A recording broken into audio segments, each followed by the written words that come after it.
कमनेर तालुक्यातील उंबरी बाळापूर येथील पंकज अरुण कांबळे वय वर्ष 22 याचा शेणखत ट्रॅक्टरमध्ये टाकत असताना विजेचा शॉक लागून मृत्यू झाला होता।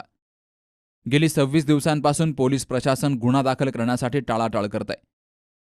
दोषी ग्रामसेवक संग्राम सयाजी चांडे, सरपंच अर्चना सुभाष भुसाळ आणि संजय ज्ञानदेव शिकरे यांना वाचवलं जात आहे, असा आरोप मयत पंकज कांबळेचे चुलते शरद कांबळे यांनी केला।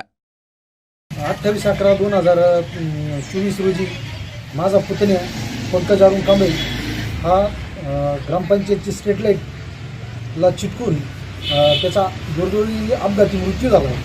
या मृत्यूस कारणीभूत जे आहेत त्यांच्या विरोधात आम्ही पोलीस स्टेशनला गुन्हे दाखल केलेले आहेत आणि मी प्रशासनाला ही विनंती करतो की त्यांनी त्या आरोपींना लवकरात लवकर अटक करावी व आमच्या पंकजला कुटुंबाला न्याय द्यावा।